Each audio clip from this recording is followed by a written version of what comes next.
Hey guys, what's up? It's iFlynn here, and today we're going to be taking a look at the new frame Revenant. Now, he's only been out for, I want to say, like, maybe like 6 hours, and I've already got 7 forma on him, so, yeah, I have no life. I messed up my sleeping schedule because I couldn't fall asleep last night, so I slept 12 hours, and I was awake, and I streamed leveling him and stuff like that, and the release, and now he's here, and I have him, and yeah, making a video for him at 3:30 in the morning. So yeah, first impressions of this frame.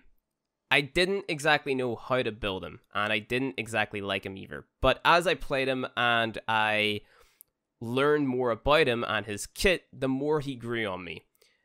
Doesn't mean that he's a god frame. You know, he's not Mesa, he's not Equinox, he's not Octavia, but he's still a pretty good frame whenever you take the time to sort of learn his kit and look at how his abilities kind of synergize. And at first, I was like, okay, this frame sucks. Because I was like, who's going to use the 1? Who's going to use the 2? Who's going to use the 3? Who's going to, you know, actually use all of these abilities instead of just, you know, pressing 4 and spinning around and killing everything. Because in star chart level content, which is what I was doing, your 4 is just going to kill everything anyway, right? So making use of the 1 and the 2 and the 3, just like using all the abilities in conjunction with one another is kind of hard to do because everything's already dying to the likes of a person who's using Equinox or Cern, which, I mean, that makes sense because those are like AoE DPS frames, right? That makes a lot of sense. So the way that I look at this frame is he'll be kind of good in endurance in a long-ass survival if that's your sort of playstyle, which is something that I kind of dislike whenever frames are designed to just be fun in survival, right? It takes a lot of the, I guess, usability. Like, you don't look at a frame like Revenant, like Korra, and say, oh, yay, you know, this frame's in my squad, right? Because they don't really provide that much value. But as a frame by themselves, this frame is actually pretty solid and pretty fun to play. You know, most frames, pretty much every single frame, minus a select few, and it does come down to personal preference, are fun to play. But I do enjoy playing Revenant. Do I think he's super useful? Not really, but he can hold his own in high-level content is what I'm trying to put out here. And that is what sells a frame to me, right? It doesn't take that much work. I have 7 forma on. You can get away with a build that has much less forma, but I'll explain my build whenever we get into it after I kind of explain all of the abilities and stuff to you, because I feel like understanding the abilities is kind of like whether or not you're going to enjoy this frame, right? If you don't understand the abilities, then you're not going to enjoy playing Revenant. It's just simple, you know?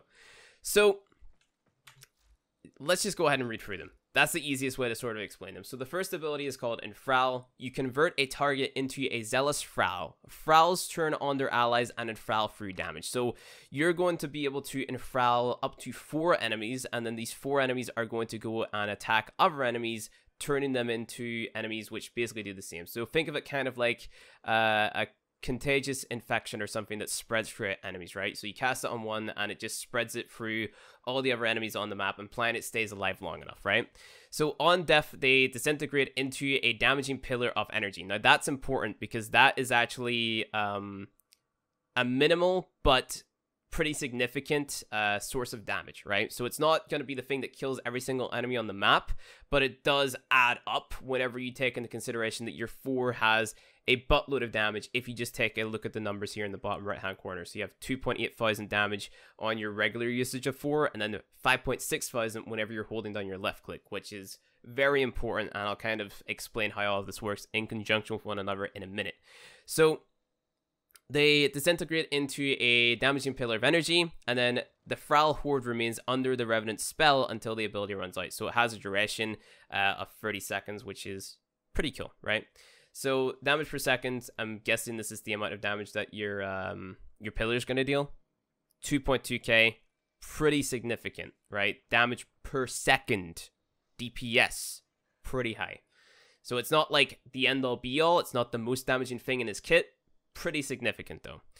Next ability is called Mesmer Skin. So become enveloped in sentient energy, redirecting damage and stunning all those who dare attack. So any enemy that damages you, they're going to get that damage dealt back to them, and then they're also going to become stunned, which is very, very powerful, but this can only happen, like, to 13 enemies, right? So 13 enemies are going to be affected or going to be stunned, and then that's it. You know, you're going to have to recast your ability. Duration of the stun, 5 seconds. Pretty good. And then if they are stunned, you're going to be able to cast your one on them for free. So you're going to be going into every single fight, casting your second ability first. And then using the enemies that get stunned by your second ability, you're going to be using your one on them, right? Third ability, Reeve.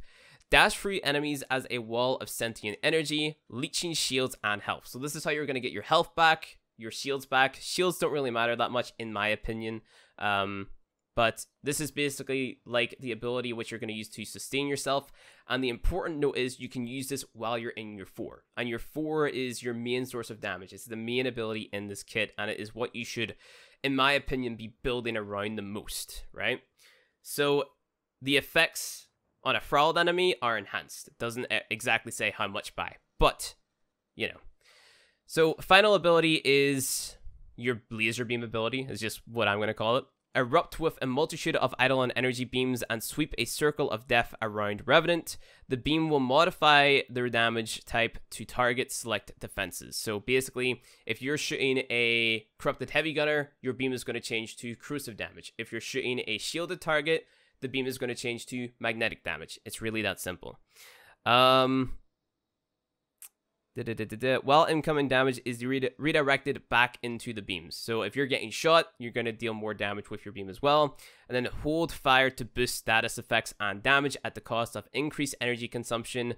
Thralls killed by this ability leave overshield pickups, which in my opinion, again, shields just don't really matter that much. And then we have his passive here, which says shield depletion smashes nearby enemies with a knockdown shockwave. So that's pretty cool. So let me just go ahead and show you how the stuff works. So this is your second ability.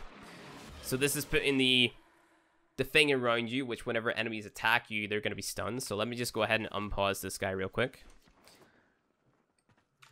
Here we go. Pause AI, simulate. So what's going to happen is whenever this guy attacks me, he's going to be stunned.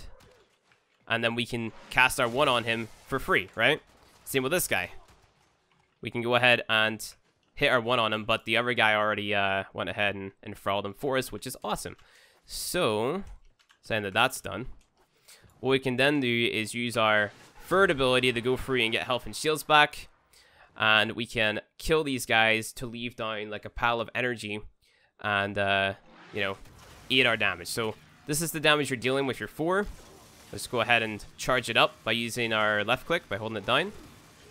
And then they should have left behind little energy spikes, but for some reason they didn't. So again, we'll go ahead and find out why that didn't happen. But to kind of go into and show you guys my build, it's kind of a weird build, I feel, at least. Like, I literally looked at this and I was like, how am I going to build this frame? Because it's just such a straightforward frame to build, in my opinion at least. And it just kind of came out as a weird build for me, I guess. So, Umbral Vitality and Umbral Intensify, because I was going to use both of those mods on this build anyway. Prime Continuity for the duration on the enemy that you enthrall, and also the duration actually affects how far you move with your free, which you can actually cancel at any time. So if you were to go ahead and, you know, press free again, you can make it like a short little glide. And I thought that it was important to kind of have a little bit of distance on that glide, because you can do it while you're in your 4, right? So just kind of keeping that fluidity going with the frames kit, I guess. You know, I just thought it was important to have on there. So I wanted to mod a little bit for that. And that's why I also have Augur Message on here, because it was fine on its own without Prime Continuity. But I just thought for a little bit more, like, let's just go ahead and test it without Augur Message. Just for a little bit more. I mean, it's fine without Augur Message. It's kind of down to you, but I just wanted to have, like, a little bit more on there. So you can really choose to have Augur Message on, or you can mod for Augur Secrets. It doesn't really matter that much. Or maybe even Augur Reach if you want a little bit of range. It's really up to you. That slot you can use literally any Augur mod in, and if they do happen to release, like, augment mods, then you can go ahead and and throw an augment mod in there. So that's just my take on it. I don't know. I liked having the extra little bit of duration to put it into the positive, because why not? Like, every single stat on my frame is positive at the minute, so I mean, it just looks pretty, I guess. Makes sense. Looks like a nice build. But yeah, I'm mainly building Pyre Strength, so Transient Fortitude, Umbral Intensify, Pyre Drift, and then I really thought that Streamline and Fleeting were almost necessary, because I wanted to be dashing around with my third ability while in my 4, because it was just fun, right? It was fun, it was fluid, I liked it, but it actually worked out very well, because like, you want to have that efficiency on there, because this is a very energy dependent frame. You want to have a lot of energy a lot of the times, and it makes sense, because like, the drain on your 4th ability is 3.13 energy per second. Like, that's pretty high. Like, that's up there with Mesa. Mesa's is 3.25. Mesa is a very, very, very damaging single target frame, and Revenant is kind of going for the same sort of thing, except with AoE, right? Like, he's killing multiple enemies with his ability, and I mean, like, his damage numbers are there to totally back that up. Like, you have 5.6k damage per second. You know, that's kind of crazy. So, yeah. Prime Flow is a must-have. I think it definitely is. If you don't have Prime Flow, throw on regular Flow. I just feel that Prime Flow is definitely a must because of how energy dependent this frame is. But other than that, it's just like Pyre Strength, you know, Pyre Strength for the damage, and then other things to kind of complement, you know. So I thought Duration is probably the next best thing. Like, I want to have at least a little bit of positive duration on there. So Augur Message, Prime Continuity was my go-to. I thought about maybe running Umbral Fiber, but then I thought maybe not. Maybe it's not worth it, you know, because I'd be removing like the likes of Pyre Drift and something else maybe to throw that in there, and I just thought maybe no. Like, I just thought this was more the way to go. So yeah, I guess let's show how I would fight a group of enemies with this. There's also the passive, which I should show you, which is the little blast. Okay, so you see that little blast that came around whenever your shields deplete. So what I'm going to do is I'm going to spawn in a few heavy gunners, right? So let's just go ahead and spawn in, I guess, 20, because why not? And we're going to be initiating the fight by using our 2 and then casting our 1 on the enemies that get stunned by our 2. And then we're going to go directly into our 4, hold down our left click, and dash around a lot with our 3. Okay, so use your 2, let these enemies shoot you, start using your 1, because why not? Go into your 4, take damage, and dash around a little bit. And then you see, as these guys shoot you, they're going to take a lot of damage. And then you use your 3 as a means of getting around and getting your energy back and stuff like that.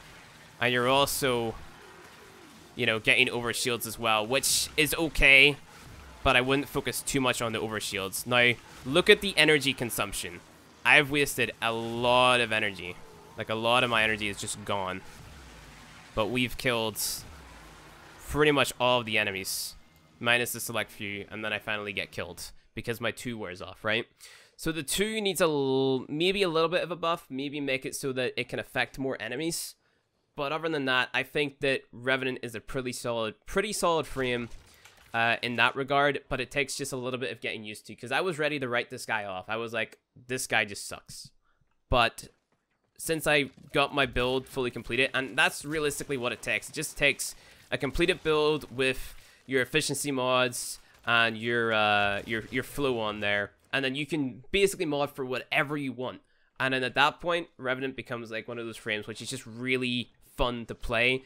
Doesn't necessarily have a rule. He's just a really fun frame to play with. And if you take the time to kind of learn his kit, that's when he's going to be rewarding, because that's when you're going to be having those little energy pools being left behind. I didn't actually see any there. I think that might be bugged at the minute. I just didn't see any. Let's just try again, I guess. So hit your 2. Go ahead, hit your 1 on enemies like as soon as possible. Like, affect as many as possible to start the sort of infection spreading. Hit your 4. Hold down your left click. And then, if you need to, dash through enemies with your 3. We're just going to go ahead and damage them. Okay, so I think, yep, there's one of the little pools there. So you can see it being left behind. There's another one. There's 3 of them. And then, you know, just try your best to enthrall enemies and kill them. Well, I say enthrall, they're just being stunned by my 2 right now. because they're damaging me. And then, yeah. They're all dying pretty fast. Like, he's a very, very damaging frame. So, these guys are level 155, and the only thing that I'm using to register armor is my corrosive projection that I have equipped. You know, so that's why they're dealing a little bit more damage. But the beams are dealing corrosive damage, which is also registering their armor as well. But as you can see, we just killed an entire grip. It does take a little bit of work. It does take a lot of energy. But he's just a fun frame to play. And whenever you're playing in public grips, whenever you're playing actual missions, you're not being put up against level 155 heavy gunners or bombards all the time, you know? So he's a good frame. It just takes a lot of work. And he could do with a few changes here and there. Like, I'd like to make it so that you're in Thrall, instead of just, you know, casting it on one enemy at a time, you could cast it on a group of enemies. Like, it worked a little bit like Equinox is free. And then maybe having it so that instead of your 2 stunning enemies, if you press your 2 and then you go into your 4, instead of like stunning enemies, it just enthralled them straight up. I think that would be a lot better, because then that kind of like makes the player want to use their 4. It makes them want to use abilities in the kit. And then maybe adding like a stun to the 3 or something would make this frame, I feel, a little bit more enjoyable to play. It would make like the ability synergize a little bit better. I don't know. But yeah, you have to put in the work to kind of make this frame fun. I can definitely see a newer player using him as well. But apparently the quest that you have to do to get them is very boring. I just took chat's word and wrote off the quest because they said that it was horrible. They said it was one of the worst quests in the game, because it's just you getting a mask, you go into the lake, and then doing bounties over and over and over again. But yeah, I don't know. Other than that, guys, I think Revenant is a fun frame. He could definitely use a little bit of tweaking, but he is decent. Not comparable to the likes of Mesa, Equinox, etc., but definitely a fun frame who can hold his own. So yeah, thank you for watching this video. If you enjoyed it, go ahead, hit that like button below, and if you want to see more Warframe content from me, hit subscribe, and I'll see you guys in the next one.